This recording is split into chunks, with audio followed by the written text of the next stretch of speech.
Hello everyone, welcome to today's Ask Sibs. It's a windy one in Cambridgeshire, weather update for you. We're almost going to get blown away if it doesn't calm down on the dog walk later. So hopefully the wind will calm, but a bit of sunshine too. I hope you've all been having a good week. Last time I think I actually was doing a live was Monday. And as always, a million things going on. We've got a very particular topic today around inclusive bitmojis and why they're important, which I'll come on to in a second. But some general little updates and news. I think I've had quite often when we sort of shift from winter in towards spring, there's those like slightly longer days which give you a bit more energy and slightly warmer, better weather. But then equally you can go out and you can get soaked or you can get frozen still. And I think it's always that tricky time of year where you start to get ready to get into the warmer weather and the more energy that we all have from warmer weather. But there's that sort of like spluttering of an engine. So I think, yeah, for me, as busy as work always is, I'm sort of in that mid point between winter and spring, and definitely having to just watch that transition and not overdo it during that transition. Had a load of really good sort of learnings work-wise, which I think maybe is another episode in and of itself. But some really good. So having done a lot of pitches the last couple of weeks for different potential clients, I think there's a lot of lessons and takeaways so I know how to make the decks better and how to present better. And that's just, as I always say on these RSIBs, like we're always learning every day, right? So for me, I'm really happy to be able to keep improving and improving as I go, but it doesn't mean what we did was bad or not good enough quality. I'm still very happy with how the pitches went. So some good lessons around business development. Likewise, we've been scaling up with new clients and new campaigns, and so we've been trying to bring in more people to help deliver the work that we've won. So a lot of lessons around recruitment and that side of things, which is really interesting. And yeah, as I sort of alluded to at the beginning, definitely around kind of personal health and well-being, just like a couple of little warnings I've had that I maybe been overdoing it slightly. And I think, being a founder, co-founder and a CEO, I think, it's normal, disabled or not disabled, that there's long hours and there's a lot of work to do and a lot of things to balance. And so I knew what I was getting myself in for when I got into this life in this world.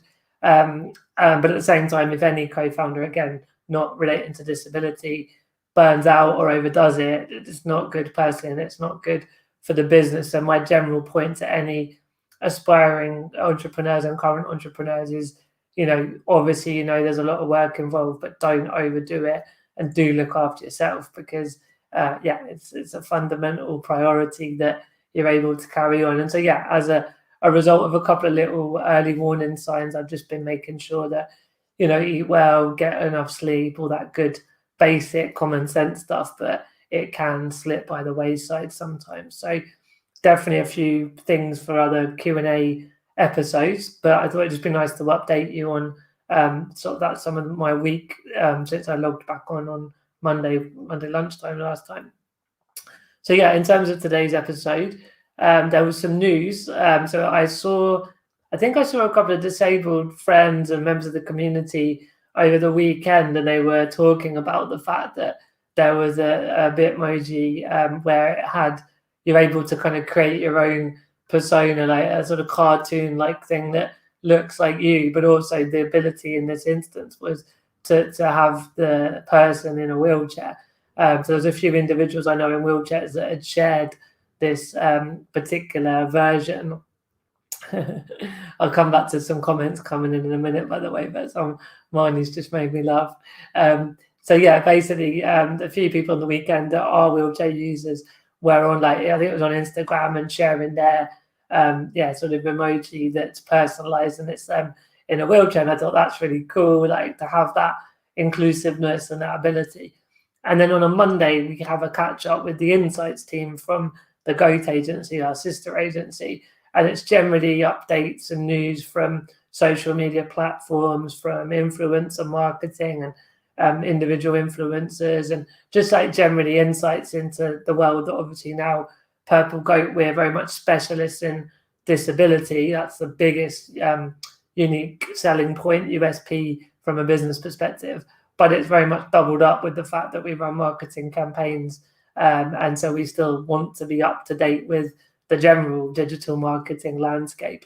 And one of the bits of news, and this was obviously partly in mind of Purple Goat because we all work together, but it was a general bit of news that would have been shared around the Goat agency as well, was that it was Snapchat that had launched these inclusive bitmojis. So in terms of what, when I say what is an inclusive bitmoji, it's basically that all those sort of personas and that ability to make your own emoji with sort of your own photo you upload, and it creates that kind of cartoon animation caricature kind of vibe of you as an individual.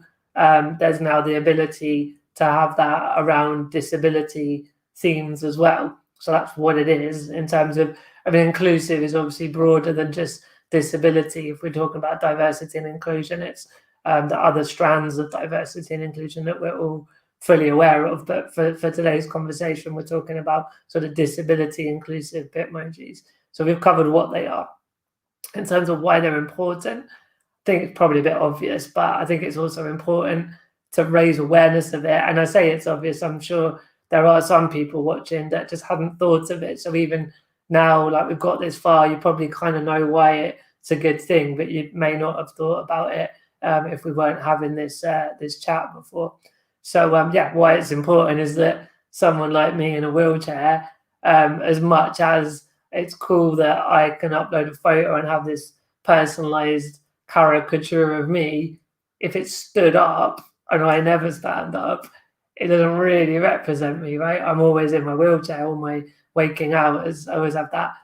Quite a lot of children like, do you sleep in your wheelchair? And it's like, no, I get out of my wheelchair to sleep in a normal bed, but all my waking hours I am in a wheelchair. So like it basically is just about the bitmoji represents the individual to whatever degree and extent and attributes and visual depictions are necessary. And so it matters because the individual using the bitmoji, it truly represents them, and that's kind of the point of them in the first place, right? But obviously in the beginning, the designers of these sorts of things don't have disabled people in the room or around them advising, so they just don't think about this stuff when it gets rolled out. And unfortunately with disability and inclusion, it's very much afterthought and retro fixing. But at the same time, those people that are retro fixing, I still congratulate and applaud it because it's better than doing nothing at all, right? So it's all a spectrum. But the absolute ideal is that whenever anything's getting done in the world, like new buildings, town planning, future cities, digital apps, websites, emojis, bitmojis, that disabled people are included in the design phase, because then it will all be done as it be launched properly, inclusively. So that's important for individuals with a disability and for the disabled community in general. I suppose then the other thought is for society, that we know that there's quite a lot of sort of weird narratives about disability. When you look at the media, there's one way is triumph over tragedy, and it's this person had this awful situation, and yet they've triumphed over that tragedy and they're amazing. And by the way, I'm not belittling those people that have that narrative and that story. It's their truth, and so those stories should still be told. But there's always that extremity in the media, and of course the other extremity is around unemployment and poverty and all that. And again, for the disabled people that are experiencing that, it's real and it's bad and it's a social problem that we need to solve. But there are loads of disabled people somewhere in the middle that are just like, working, have a family, do fun stuff on the weekends.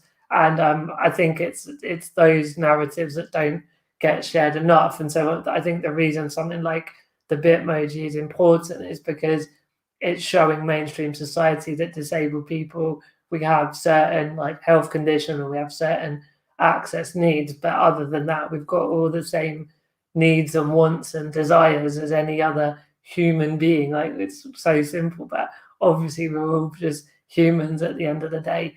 And I think that this kind of Bitmoji narrative and this sort of feature is part of changing societal stereotypes. And the more that we do that, I think you can appreciate it makes the world a lot more better and inclusive for disabled people, partly because when people understand that, then they'll actually think of disabled people when they're designing new products and services and all sorts of other things in the world. But also just like attitudes and stereotypes in general will be more positive. As I say, it's not to divide. It's not saying those other narratives are wrong or bad. They're as valid. It's just that they're what are normally pushed forward and perpetuated. And I think there's this middle ground that isn't covered enough of that everyday experience of disability that isn't awful or isn't like climbing mountains every day and all this kind of stuff. It's like the everyday stuff that we all have. So coming to some comments. Mine is saying, hey, and counting down the days until I can work outside in the garden. This was when I was talking about the transition to go from winter to spring and summer. Trish saying, sorry, could you please kind of explain what the title means? Sorry, not sure. I think after you've asked me that, Trish, I then went on to explain it. Marnie saying, nodding in agreement while sat drinking a Red Bull. That was around me talking about health and well-being and self-awareness and not overdoing it and all that good stuff. And then when we got into the Bitmoji stuff, and that, by the way, this was the one I was laughing at earlier because it made me laugh that we're talking about, looking after yourself, and then Marnie's talking about drinking Red Bull to get some energy and get, back on with everything. It made me giggle. Bitmojis are so good. I rarely make a Snapchat without using one. So yeah, Marnie's loving the new inclusive Bitmoji. Remember how long it took to get wheelchair user emojis that were more than like the wheelchair parking spaces symbols? Yeah, exactly. It's just taking that little bit more effort to actually design and draw or animate or whatever a wheelchair that's more realistic. And obviously, again, like there's a lot of different wheelchairs out there, and even just the basic manual chair or power chair, there's that kind of variety. And then within the power chair market, there's a load of different chairs. So, maybe there's something for individual companies to start making emojis and bitmojis with more specifically designed wheelchairs as well. Jenny's talking about systematic inclusion from outset. That was when I was talking about universal and inclusive design from the beginning, not as an afterthought. And Stephen saying absolutely when we were talking about the design and the general. There's something about systematic. I think that's a really good word.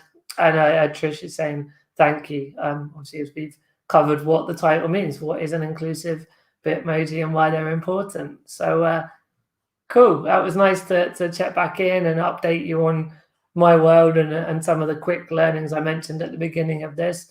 And yeah, likewise to talk about the Bitmojis and the broader importance of that type of initiative. Planning to be back tomorrow, fingers crossed. So last one of the week again. We're flying through the weeks at the moment. I don't know about you, but time's really going very, very quickly. But yeah, as always, hope you have a good rest of the day. I think Marnie's just written something. Don't know why I tried to explain it rather than just put in, the blue badge parking symbol that you referred to. That was the only wheelchair emoji until 2018-ish. Yeah, because that isn't like for Marnie and I in a power chair. We're not propelling it with our hands like in the photo there. So I think sort of reiterating what we were talking about. And thanks, Marnie, for digging out the image that you're referring to. And thankfully, they're a lot more down the road in their design now. So it's good stuff. But yeah, as I was saying, have a lovely afternoon, everyone. And hopefully see you tomorrow. Take care for now. Bye-bye.